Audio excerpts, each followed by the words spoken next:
നല്ല ക്യാരറ്റ്. ഞാൻ ഇന്നിവിടെ കുറച്ച് ക്യാരറ്റ് എടുത്തിട്ടുണ്ട്.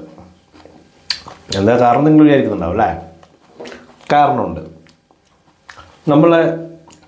എൻ്റെ മോൻ്റെ പിറന്നാളിന് കഴിഞ്ഞ സമയത്ത് ഞങ്ങൾ സ്പെഷ്യലായിട്ടൊരു പായസം ഉണ്ടാക്കി കൊടുത്തത്.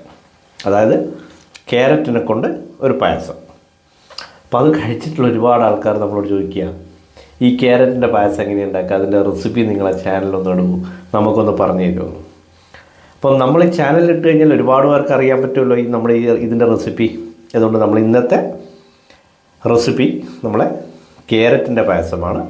ഇത് ഞാൻ കഴിക്കുകയാണ്. ബാക്കി ഈ ക്യാരറ്റ് ഉപയോഗിച്ചിട്ട് നമ്മളിന്ന് പായസം ഉണ്ടാക്കാൻ പോവുകയാണ്. അപ്പോൾ നമ്മളെടുത്തിട്ടുള്ള ക്യാരറ്റ് നമ്മളെന്ത് ചെയ്യണം, ഒന്ന് വൃത്തിയാക്കി നന്നായിട്ട് കഴുകണം. എന്നിട്ട് വേണം നമ്മൾ അടുത്ത സ്റ്റെപ്പിലേക്ക് പോകാൻ വേണ്ടിയിട്ട്. അത് നമ്മൾ ഇതൊന്ന് വൃത്തിയാക്കി എടുക്കട്ടെ.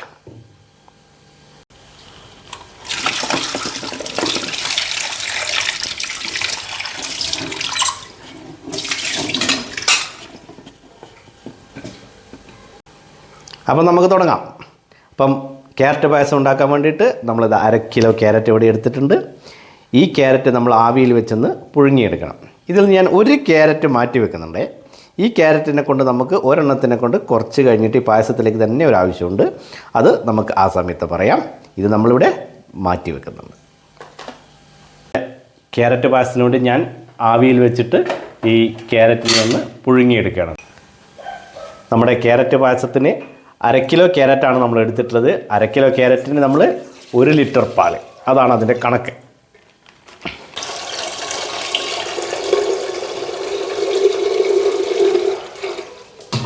ക്യാരറ്റ് അവിടുന്ന് വേവട്ടെ.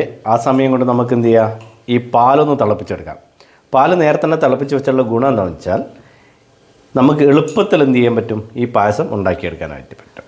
അതുകൊണ്ട് നമ്മൾ ആദ്യം തന്നെ പാൽ ഒന്ന് തിളപ്പിച്ചെടുക്കട്ടെ. നമ്മുടെ പാലിതാ തിളച്ച് വന്നിട്ടുണ്ട്. പറഞ്ഞില്ല ഭാഗ്യത്തിന്. അപ്പം നമ്മളെ ക്യാരറ്റ് ഏതാണ്ട് വെന്തിട്ടുണ്ടോ എന്ന് നോക്കാം നമുക്ക്.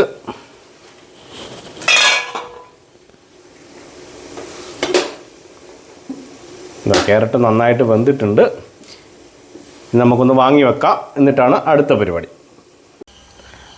അപ്പം നമ്മൾ ആവിയിൽ വേവിച്ചെടുത്ത ക്യാരറ്റിനെ ചെറിയ കഷ്ണങ്ങളാക്കിയിട്ട് നമ്മളിവിടെ മുറിച്ചിട്ടുണ്ട്. ഇതിനെ നമ്മളിനി എന്താ ചെയ്യുന്നതെന്ന് വെച്ചാൽ ഇതിനെ നമ്മൾ മിക്സിയിലിട്ടിട്ട് നന്നായിട്ട് എന്ത് ചെയ്യണം, ഒന്ന് അടിച്ചെടുക്കണം. എന്നിട്ടാണ് നമ്മൾ ഞാൻ അടുത്ത സ്റ്റെപ്പിലേക്ക് പോകുന്നത്. വാ.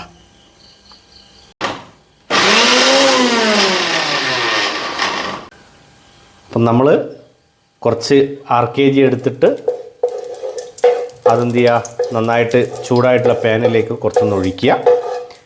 ഇതിലേക്കാണ് നമ്മൾ എന്ത് ചെയ്യുന്നുള്ളത്, നേരത്തെ നമ്മൾ ക്രഷ് ചെയ്ത് വെച്ചിട്ടുള്ള ഈ ക്യാരറ്റ് ഒഴിക്കുക.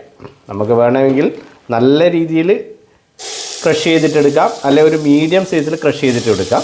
അതൊക്കെ ഓരോരുത്തരുടെ താല്പര്യം പോലെ. എങ്ങനെ ആയിക്കഴിഞ്ഞാലും നല്ല രസമുണ്ടാകും.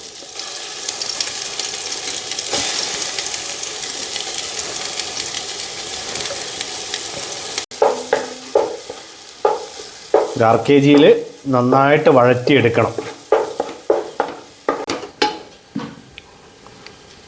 ക്യാരറ്റ് പായസത്തിൽ ഇനി നമ്മൾ ചെയ്യേണ്ടത് കുറച്ച് പഞ്ചസാര ഇടണം. അത് 1/2 കിലോ ക്യാരറ്റാണ് നമ്മളിവിടെ എടുത്തിട്ടുള്ളത്. അപ്പോൾ ഒരു 1/4 കിലോ പഞ്ചസാര ഇതിൻ്റെ അകത്തേക്ക് ഇട്ടിട്ട് ക്യാരറ്റിൻ്റെ കൂടെ തന്നെ വഴറ്റിയെടുത്താൽ അത് നന്നായിട്ട് അതിനോട് ചേർന്ന് വരും. അപ്പോൾ നല്ല മധുരവും നല്ല ടേസ്റ്റും അതിനുണ്ടാവും. ക്യാരറ്റിൻ്റെ നിറം ഏതാണ്ട് മാറി വരുന്നുണ്ട്. ക്യാരറ്റിൻ്റെ നിറം ഒന്ന് മാറി വരുന്ന സമയത്ത് അതിൻ്റെ അർത്ഥം ഇത് നന്നായിട്ട് വഴറ്റി വന്നിട്ടുണ്ട് എന്നുള്ളതാണ്. അപ്പം ഇങ്ങനെ വഴറ്റി വന്ന സമയത്ത് എന്ത് ചെയ്യണം, നേരത്തെ നമ്മൾ തയ്യാറാക്കി വെച്ചിട്ടുള്ള പാല് ഇതിലേക്ക് ഒഴിച്ചു കൊടുക്കണം.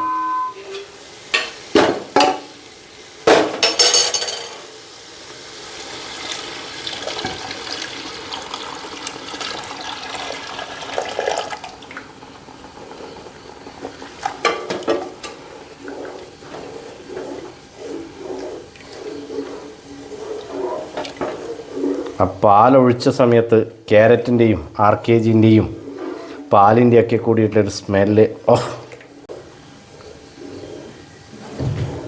പാലൊഴിച്ച് നമ്മളിങ്ങനെ ഇളക്കിക്കൊണ്ടിരിക്കണം. ഒന്ന് കുറുകി വരണം. ഒന്ന് കുറുകി വരുന്നത് വരെ നമ്മളിങ്ങനെ നിർത്താതെ ഇളക്കുക. നമ്മൾ നേരത്തെ ഒരു ക്യാരറ്റ് മാറ്റി വെച്ചിട്ടുണ്ടായിരുന്നു അല്ലേ? ആ ക്യാരറ്റ് ഇതാ ഈ ആവശ്യത്തിന് വേണ്ടിയിട്ടാണ്. ഇങ്ങനെ തിളച്ചുകൊണ്ടിരിക്കുന്ന പായസത്തിലേക്ക് നമ്മൾ ഈ ക്യാരറ്റ് ഒന്ന് ഇങ്ങനെ ചീകിയിടണം. അപ്പോൾ നമുക്ക് എന്ത് ചെയ്യും, ഇതിൻ്റെ അകത്ത് നല്ലൊരു കടി ക്യാരറ്റിൻ്റെ ചെറിയ ചെറിയ കഷ്ണങ്ങൾ കടിക്കാൻ നമുക്ക് കിട്ടും. അതും കൂടി ചേരുമ്പോൾ നമ്മുടെ പായസത്തിന് നല്ല രസമായിരിക്കും, നല്ല ടേസ്റ്റ് ഉണ്ടായിരിക്കും. ഏതാണ്ട് കുറുകി വരുന്ന നമ്മുടെ പായസത്തിലേക്ക് ഏലക്കായും പഞ്ചസാരയും കൂടി പൊടിച്ചത് സ്വല്പം ഇടുക. നല്ല ടേസ്റ്റ് ആയിരിക്കും. ഏലക്കായുടെ ആ ഒരു ഫ്ലേവർ ഇതിനോട് ചേർന്നാൽ നല്ലതുണ്ടാവും.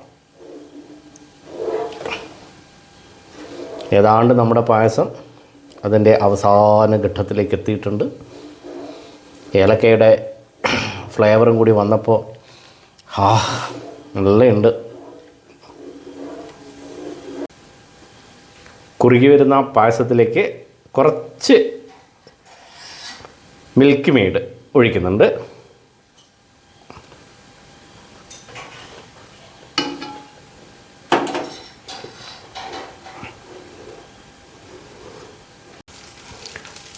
നമ്മുടെ പായസം ഏതാണ്ടായി വന്നിട്ടുണ്ട്. ആയി വന്നിട്ടുള്ള പായസത്തിലേക്ക് നമ്മൾ അണ്ടിപ്പരിപ്പ്, മുന്തിരി, അണ്ടിപ്പരിപ്പ് കുറച്ച് ചെറുതായിട്ട് മുറിച്ചതാണുള്ളത്. അതൊക്കെ എന്ത് ചെയ്യണം, നമ്മൾ RKGയിൽ നമ്മൾ വഴറ്റിയെടുത്തിട്ടുണ്ട്. അത് നമ്മൾ ഇതിലേക്ക് ഇടുകയാണ്. ഇത് അവസാനം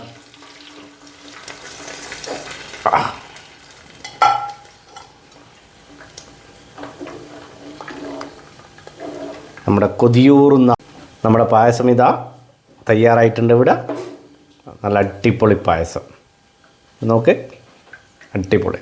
നമുക്കിനി ഇത് ടേസ്റ്റ് ചെയ്ത് നോക്കാം.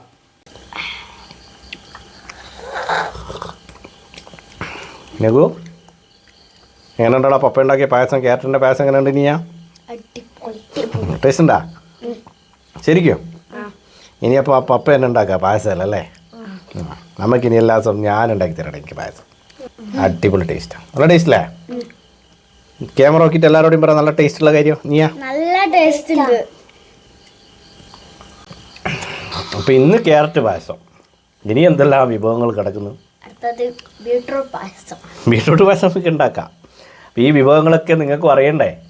അതറിയണമെങ്കിൽ നമ്മുടെ ചാനൽ സബ്സ്ക്രൈബ് ചെയ്യുക, അവിടെയുള്ള ബെൽ ബട്ടൺ അമർത്തി വെക്കുക. നമ്മളിടുന്ന എല്ലാ വീഡിയോകളും നിങ്ങൾക്ക് കിട്ടും.